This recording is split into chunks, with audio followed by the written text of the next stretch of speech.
लीना अपने कमरे में है, जो बिखरे हुए खिलौनों और रंगीन चित्रों की एक बहुरंगी दुनिया से भरा एक जीवंत आश्रय स्थल है। वह सावधानी पूर्वक एक बड़े कैंडी के टुकड़े का चित्र बनाती है। उसका छोटा हाथ सटीकता के साथ ब्रश का मार्गदर्शन करता है। अंतिम ब्रश स्ट्रोक के साथ कैंडी धीरे धीरे कागज से बाहर आती है, जो वास्तविकता को चुनौती देती है। मिठाई आकार लेती है, उसकी चकित आंखों के सामने एक वास्तविक ठोस वस्तु में बदल जाती है। खुशी से ताली बजाते हुए बारिश खिड़की से टकराती है, जो लीना के दिल में तूफान को दर्शाती है। ऊब लीना की नजर कमरे में घूमते हुए भारी पड़ती है। उसकी कल्पना दम घुट जाती है। प्रकाश की एक अचानक झलक एक रास्ता को तोड़ती है। एक चमकती हुई वस्तु छाया से उभरती है, जो साधारण से परे है। चमकती वस्तु के दृश्य में लुढ़कने से कमरा आश्चर्य से भर जाता है, जो लीना को अपनी अजीब कक्षा में खींचता है। अपने कमरे में कोमल दिन की रोशनी में नहाते हुए लीना झुकती है। उसकी आंखें एक रहस्यमय वस्तु पर टिकी हैं। वह एक प्राचीन ब्रश उठाती है, जिसके सुनहरे बाल पकड़ी गई धूप की तरह चमकते हैं। लकड़ी का हैंडल एक लघु आकाशगंगा जैसा दिखता है, जो अनकही कहानियों और छिपी शक्तियों के साथ घूमता है। जैसे ही लीना ब्रश को छूती है, एक अजीब सी झनझनाहट उसके अंदर दौड़ती है, जिससे वह इंद्रियां जागृत हो जाती हैं, जिनके बारे में उसे कभी पता नहीं था। एक एहसास होता है, यह कोई साधारण ब्रश नहीं है। अपने कमरे में लीना एक पुराना डिब्बा निकालती है, जिसमें एक ब्रश होता है जो उसने पहले कभी नहीं देखा। उत्सुक होकर लीना ब्रश को अपने जल रंगों में डुबोती है। कागज पर एक छोटी लाल गेंद प्रकट होती है, जो सुनहरी धूल से चमकती है। अचानक गेंद पृष्ठ से उछलती है, सुनहरी धूल बिखेरती है, लीना को आश्चर्य से भर देती है। जादुई घटना को महसूस करते हुए लीना जल्दी से दरवाजा बंद कर देती है, अपने नए रहस्य को सुरक्षित करती है। अपने कमरे में लीना अपने ब्रश को उद्देश्य की भावना से चलाती है। उसके चारों ओर जादू की एक चिंगारी जल रही है। उसका ब्रश सतह पर नाचता है, हर स्ट्रोक के साथ अस्तित्व में मिठास लाता है। अगला, पतंगें साकार होती हैं, उसके चारों ओर हवा में घूमती और आकार लेती हैं। टॉमी की आवाज उसकी एकाग्रता को तोड़ती है। लीना, क्या तुम खेलोगी? अपनी नई शक्ति में खोई हुई लीना विचलित होकर जवाब देती है, मैं व्यस्त हूं। लीना के दरवाजे पर टॉमी एक आधा खाया हुआ बिस्कुट पेश करता है। उसकी आंखें प्यार से चमकती हैं और वह कहता है, यह आखिरी बिस्कुट है जो मैंने तुम्हारे लिए बचाया था। लीना खाली देखती है, विचारों में खोई हुई। उसका चेहरा एक भावहीन मुखौटा है, क्योंकि वह टॉमी के प्रस्ताव को अनदेखा करती है। टॉमी की आशा भरी मुस्कान एक गहरी उदासी में बदल जाती है, क्योंकि वह मुड़ जाता है।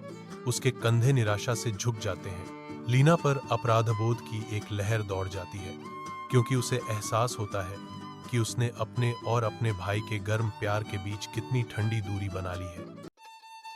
धुंधले कमरे में लीना बैठी है। उसके सामने एक खाली कागज है। वह एक ब्रश पकड़े हुए है, पेंट करने के लिए तैयार है, लेकिन रंग बहने से इनकार करते हैं। लीना एक पिल्ला बनाने की कोशिश करती है, लेकिन ब्रश सूखा रहता है। लीना सवाल करती है, यह काम क्यों नहीं कर रहा है? जिससे निराशा बढ़ती है। लंबे साए कमरे में फैल रहे हैं, जो लीना की बढ़ती निराशा को दर्शाते हैं। अपनी खिड़की से लीना टॉमी को देखती है, क्योंकि वह पार्क में बच्चों के साथ खेलता है। टॉमी का चेहरा खुशी से चमक रहा है, क्योंकि वह खिलौने बांट रहा है। वह घुटने टेकता है, धीरे से एक छोटी लड़की को उसके जूते के फीते बांधने में मदद करता है। लीना ध्यान से देखती है। उसके हाव भाव सूक्ष्म रूप से बदलते हैं। लीना के दिल में एक मौन बदलाव, जैसे वह टॉमी के दयालुता के सरल कार्यों को देखती है। टॉमी के कमरे में लीना अंदर आती है। उसकी आंखों में शरारती चमक और उसके हाथ में एक ब्रश छिपा हुआ है। लीना धीरे से और आमंत्रित लहजे में टॉमी के पास जाती है। टॉमी, मुझे तुम्हें कुछ खास दिखाना है और मैं इसे तुम्हारे साथ साझा करना चाहती हूँ। लीना ब्रश टॉमी को देती है। साथ में वे पेंट करना शुरू करते हैं। कमरा उनकी हंसी की जीवंत गूंजों से भर जाता है। लीना और टॉमी प्राचीन बरगद के पेड़ की ओर बढ़ते हैं। उनके चेहरे बोरियत से घिरे हुए हैं। धूल और छाया के बीच लीना को एक पुराना ब्रश मिला। उसकी आंखों में एक विचार की चिंगारी भड़क उठी। एक साझा आवेग से एकजुट होकर वे पेंट करने का फैसला करते हैं। उनके उदास भाव उभरते उत्साह से बदल जाते हैं। लीना पेड़ पर एक बड़ी स्लाइड पेंट करती है, जबकि टॉमी झूलों को बनाने में व्यस्त है। कल्पना उनके परिवेश को बदल रही है। जैसे ही वे रचना के कार्य में डूब जाते हैं, ब्रश चमकने लगता है, जिससे उनकी दुनिया में जादू आ जाता है। उज्ज्वल धूप के नीचे लीना और टॉमी ऊंचे खड़े हैं, अपने पूर्ण खेल के मैदान को प्रस्तुत करते हुए। खेल का मैदान जीवंत रंगों से चमकता है, जिसमें एक स्लाइड, झूले, एक मेरी गो राउंड और एक ट्रैम्पोलिन है। गांव के बच्चे आते हैं। नए खेल के मैदान को देखकर उनकी आंखें विस्मय से फैल जाती हैं। एक लड़की निडर होकर स्लाइड की सीढ़ी पर चढ़ती है। हर कदम के साथ उसकी प्रत्याशा बढ़ती जाती है। एक लड़का हवा में झूलते हुए झूलों पर हवा से प्रेरित होकर खुशी से हंसता है। खेल का मैदान हंसी और खुशी से जीवंत हो उठता है, क्योंकि बच्चे गर्म धूप में खुशी से खेलते हैं। सुबह की रोशनी दृश्य को नहलाती है, क्योंकि लीना और टॉमी एक दूसरे के बगल में खड़े हैं।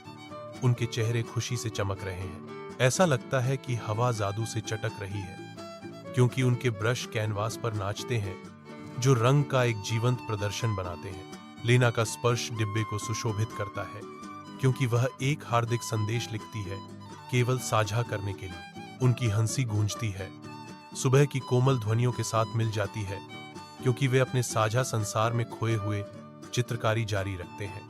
कैनवास उनकी आत्माओं का दर्पण बन जाता है, जो उनके आसपास की खुशी और जादू को दर्शाता है। यह दृश्य साझा करने की शक्ति और एक साथ बनाने की खुशी का प्रमाण है, जो हमेशा उनकी कला में कैद रहता है।